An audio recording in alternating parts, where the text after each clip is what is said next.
This is Ag Matters PM from the Iowa Agribusiness Radio Network, brought to you by the Iowa Soybean Association, your source for the latest Iowa ag news headlines right here in the heart of the heartland.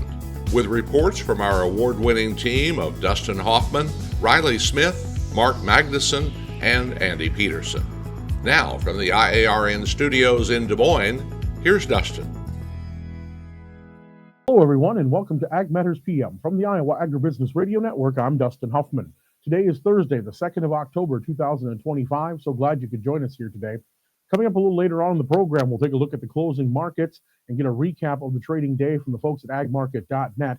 But first, we're going to talk with Carol Rollins. She is a litigation counsel with the National Civil Liberties Alliance and talking about the latest developments in the RCAF and others lawsuit against the USDA and APHIS over electronic ID tags for cattle, dairy cattle, and some bison.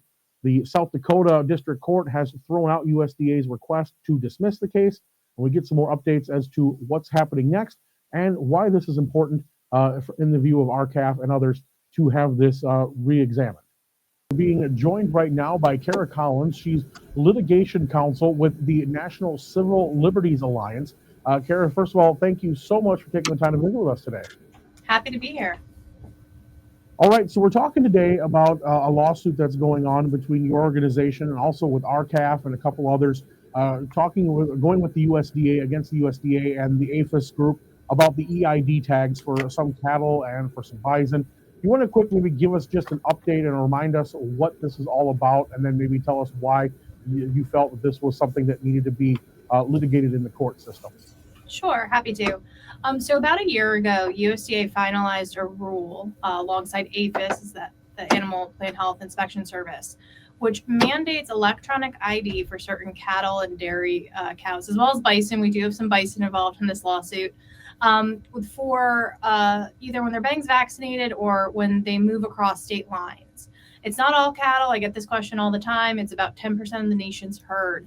And what the government's trying to do here, or at least what they said do here, is, well, they're just trying to reduce and make things a little bit easier for tracing. And one thing I want to start at the very top of it is the nation's cattle herd is one of the healthiest, if not the healthiest in the world. We have historically been able to track disease outbreaks in less than 24 hours.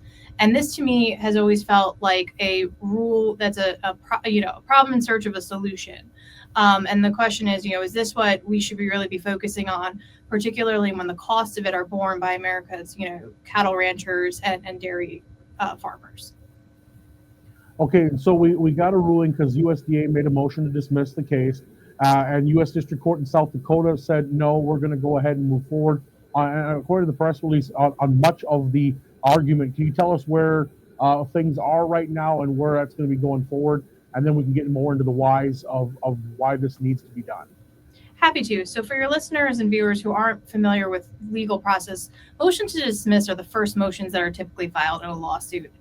There's a couple of reasons why you can file them. One is standing. That means that the party doesn't have standing, the ability to come into court and ask the court to resolve things. And others is that you've asked for something that the court just simply can't grant. So USDA filed its motion back this spring, and they said, well, these ranchers that we're representing didn't have standing, and as well as trying to attack some of the legal claims that we had.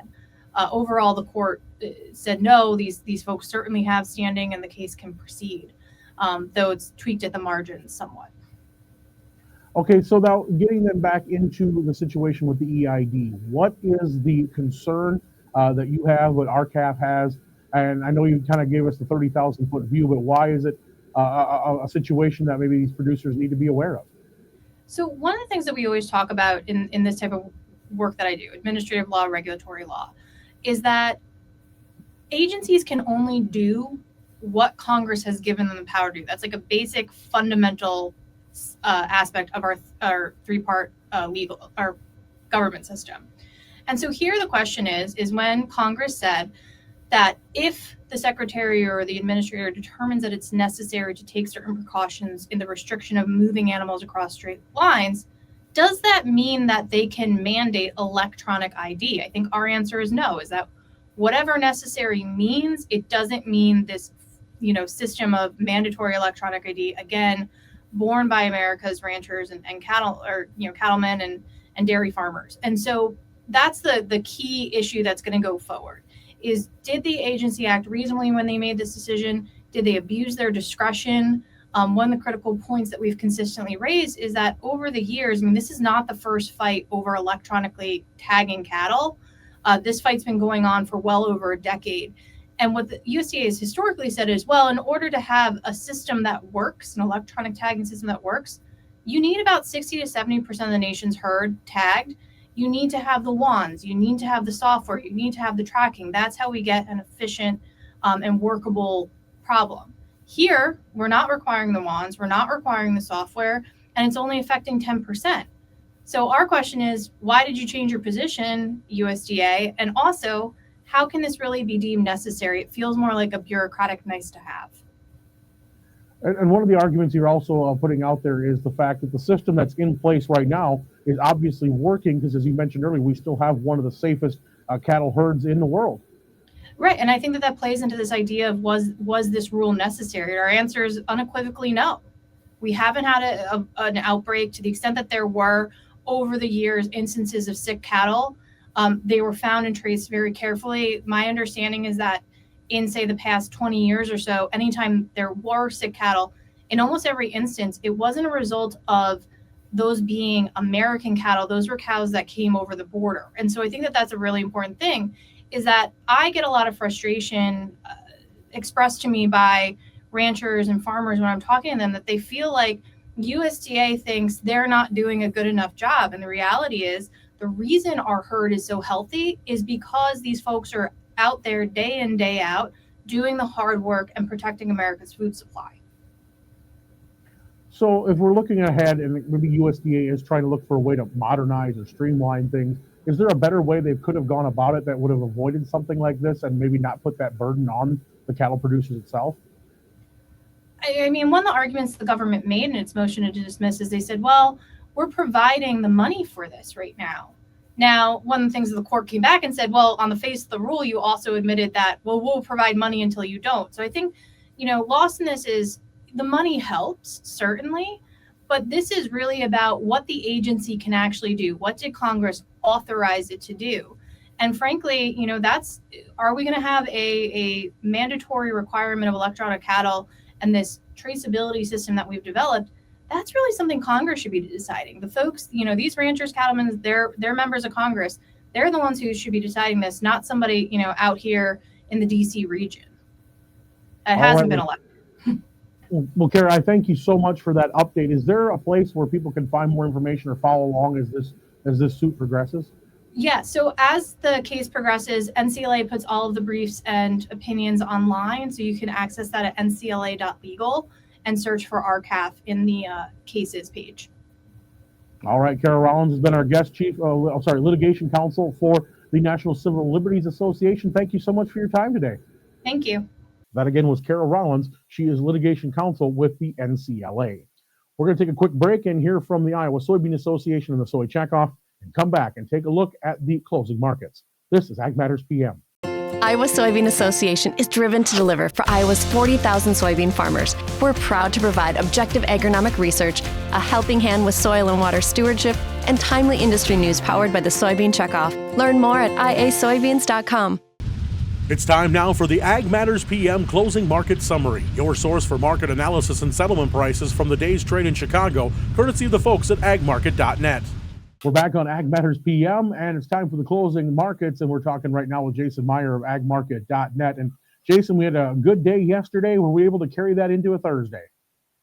We were here on this Thursday. Yesterday, Trump announced that he's going to have a face-to-face meeting with President Xi, and that really got the soybean market excited, and that follow-through continued today. We saw beans up about 10 and corn up about 5, so just a lot of enthusiasm and some buyers come into the market in anticipation that meeting later this month will be a good thing for agriculture. And, the mention was that soybeans were going to be one of the topics. And obviously the market likes to hear that because now we've got at least some confirmation from the president. But a lot can happen in a couple of weeks before they actually meet face to face. I mean, how important is it for farmers to look at this as an opportunity, or how much longer do you think the market will kind of just ride that wave until something maybe doesn't happen or does happen and confirms it? Yeah, as a farmer, you don't want to get too greedy. You always like to reward the rally. I know prices aren't very good here, historically speaking, but there's definitely ways if you sell your crop by taking advantage of the rally to come back and re-own it via paper here. And of course, we've seen the strategy as we're talking about the markets being what they are. A few basis numbers where we're seeing soybeans already below $9, a few corn bids below 3.5. I mean, how do farmers weather that, and what kind of things do they need to think about? Yeah, the best way to weather this negative basis that we're seeing is if you are able to store the grain on the farm and then actually go out into that Jan, Feb, March time frame and sell some bushels. There's some great carry out there in bids in certain locations that can more than offset any interest costs that you may have. Now, looking over the livestock side of things, it's been an interesting couple of weeks with the cattle market. Hogs now been feeling a little more pressure. What happened today? Just more volatility in the cattle market. I think on fat cattle here, we got cash trade is maybe down 3 to 6 from last week, and it seems like here in the north, plenty of cattle are available.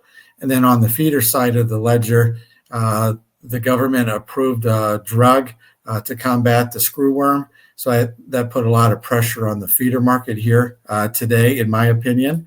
And then on the hogs, yeah, we maybe have stopped the free fall that we've seen in the hog market this week. Hogs dropped hard and hit the 50-day moving average, and were able to bounce off that. They were still lower on the day, but maybe we can stop the bleeding a little bit tomorrow here. All right. Well, if folks want to talk about some of the insight that you all have at agmarket.net, take a look at some of the intel you guys are checking out. What's the best way for them to get in touch with you all? Go to our website, agmarket.net, and give myself a call or one of my teammates a call, and we'd be happy to speak with you. All right. Well, Jason, we thank you so much for the insight. And of course, I look forward to hearing more information as harvest progresses and we see more how these things develop on the trade front. Thanks so much, Jason. Appreciate it. Thanks, Dustin. Everybody have a great day now. Thanks to the folks at agmarket.net for giving us that market analysis to end the day. Let's go ahead and take a look at how the numbers closed on the Iowa Agribusiness Radio Network market screen. At the close, December corn was up 5 1/4 at 421 3/4. November beans up 10 3/4 at 1023 3/4. Soy meal up $5.70 at 279.30. Soy oil up 2 cents at 50.44. Chicago wheat up 5 1/2 at 514 3/4.